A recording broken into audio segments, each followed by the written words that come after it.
क्या आपको पता है कि मणिपुर के सीएम बीरेन सिंह ने रिजाइन कर दिया है? नहीं पता? आई एम श्योर आपको ये तो पता ही होगा कि नेशनल सिक्योरिटी को कॉम्प्रोमाइज कर अडानी को पाक बॉर्डर पर एक सोलर प्रोजेक्ट दिया गया है। नहीं, पर आपको रणवीर लावादिया और समय रैना की लेटेस्ट कंट्रोवर्सी के बारे में जरूर पता होगा। Would you rather watch your parents have every day for the rest of your life? क्या हो गया रणवीर भाई को? Or would you join in once and stop it forever? पता भी क्यों ना हो, मीडिया और हमारी संस्कृति के ठेकेदारों ने इसे इशू ऑफ नेशनल इम्पोर्टेंस जो बना दिया है। Loss on this platform, madam, and you are talking about our daughter or son.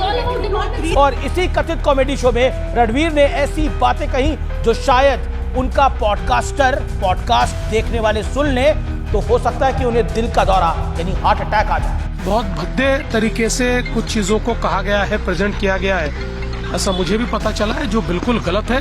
Everything is not coming without responsibility. Your freedom of speech and your freedom for content creation also comes with certain guidelines and certain boundaries. Don't cross those boundaries. ये साफ एक crime का part है।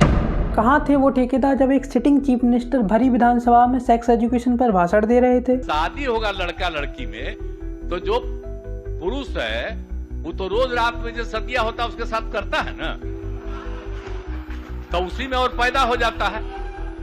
और लड़की पढ़ लेती है तो हमको मालूम था कि वो करेगा ठीक है, लेकिन अंतिम में भीतर मत घुसाओ, उसको बाहर कर दो। करता तो है तो उसी में आप समझ लीजिए संख्या घट रही है। कहाँ थे वो ठेकेदार जब एक पार्लियामेंट सेशन में एक एमपी दूसरे एमपी को गालियां दे रहा था?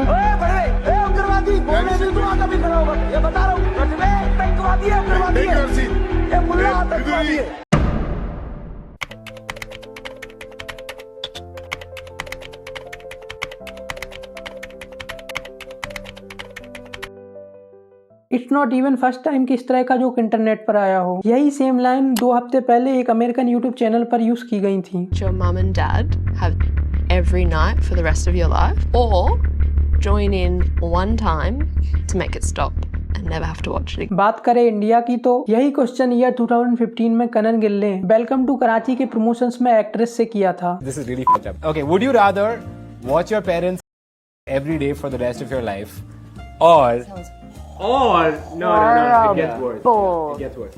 Or join in once to stop it. Question उठता है, क्यों मीडिया इसके पीछे पड़ी है? क्यों पॉलिटिशियंस इसे पार्लियामेंट में डिस्कस कर रहे हैं? क्यों लोग इस शो को बंद करवाने के पीछे पड़े हैं? इन सारे क्वेश्चंस के आंसर आपको इस वीडियो में मिल जाएंगे।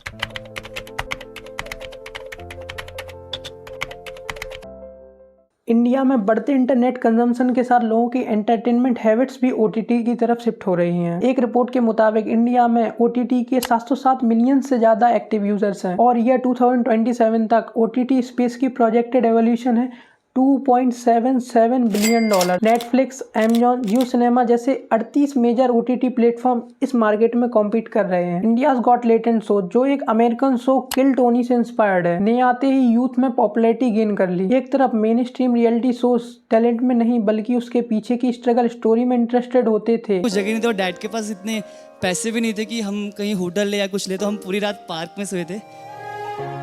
जब कोई स्टोरी होती नहीं और आप सिर्फ फेक स्टोरी बनाते हो। इस शो ने लोगों को एक टैलेंट शोकेस करने का प्लेटफॉर्म प्रोवाइड किया। शो इतना हिट हुआ कि लोग इसके मेंबर्स ओनली एपिसोड देखने के लिए 59 रुपीज पर मंथ तक पे करने लगे। फिर क्या, ओटीटी कंपनीज लग गई अंधा पैसा देके उस शो को अपने प्लेटफॉर्म पर लाने के लिए। पर समय ने उस शो को बेचने की बजाय अपना एक ओटीटी ऐप लॉन्च कर दिया। With in few hours of launching India's got talent app ये प्ले स्टोर पर टॉप 50 और एप्पल स्टोर पर नंबर 1 पर ट्रेंड करने लगा। आखिर 27 साल के एक लड़के को ये ओटीटी कंपनीज कैसे पूरा मार्केट डिस्टर्ब करने दे सकती थी?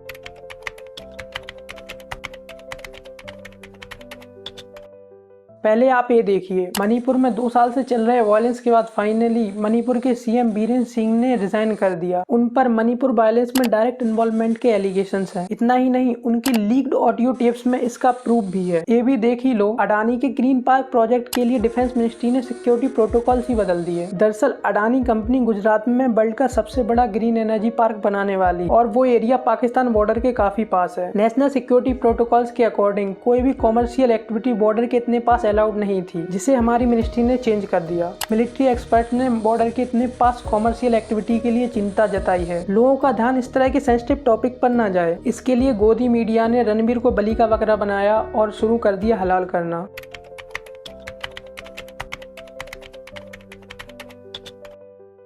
हमारी संस्कृति के ठेकेदार पॉलिटिशियंस क्यों इस टॉपिक में इतने इंटरेस्टेड हैं कि इसे पार्लियामेंट तक डिस्कस कर रहे हैं। कुछ भी पॉलिटिकल के बारे में कुछ भी अनाप शनाप बातें करने की ये जो रिवाज चालू है, इसके ऊपर सेंट्रल गवर्नमेंट ने ध्यान देना चाहिए।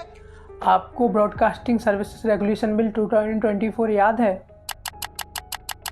ये बिल OTT और इंडिपेंडेंट न्यूज़ ब्रॉडकास्टर्स पर रेगुलेशंस लगाने के लिए लाया गया था, जिसमें ये गवर्नमेंट को इंटरनेट पर फ्री स्पीच पर सेंसरशिप लगाने और पेनलाइज करने की पावर देता है। अब इस कंट्रोवर्सी के बाद MPs पार्लियामेंट में ये पॉइंट रख पाएंगे कि क्यों सोशल मीडिया प्लेटफॉर्म पर सेंसरशिप लगाना जरूरी है। कुछ भी पॉलिटिकल के बारे में कुछ भी अनाप शनाप बातें करने की ये जो रिवाज चालू है, इसके ऊपर सेंट्रल गवर्नमेंट ने ध्यान देना चाहिए और सेंसर लगाना चाहिए।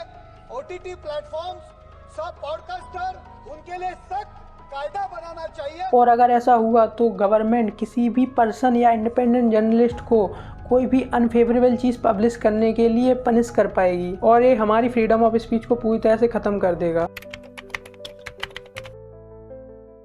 मैं ये नहीं कह रहा कि जो भी कहा गया सही कहा गया, पर 27 साल के एक लड़के को पूरी समाज और संस्कृति को बिगाड़ने के लिए जिम्मेदार ठहराना क्या सही है? रणवीर ने माँ बाप के बारे में गलत बोला, लोग उससे ऑफेंड होकर रणवीर के ही माँ बाप को गालियां दे रहे हैं। अपूर्वा को क्या रेप थ्रेट देना सही है? और अगर इनको जेल में डालने से समाज सुधर जाएगा तो एकता कपूर जो ओल्ड बालाजी पर इस तरह की गंदी वेब सीरीज प्रोड्यूस करती है, उनको भी जेल में डालो। इस मैटर को पुलिस इन्वेस्टिगेट कर रही है। जेल में इलीगल चीजों के लिए डाला जाता है और जो हुआ है वो मोरली और सोशली इनकरेक्ट है, पर इलीगल नहीं है, जो सब लोग उन्हें जेल में डालने की डिमांड कर रहे हैं। तो कैसा लगा आपको ये वीडियो, कमेंट्स में बताइए। और यार बहुत मेहनत लगी इस वीडियो को बनाने में, तो जितना हो सके इसे शेयर करिए और सब्सक्राइब करना ना भूलिएगा। फिर मिलूंगा किसी बाल की खाल निकालते हुए, तब तक के लिए जय हिंद।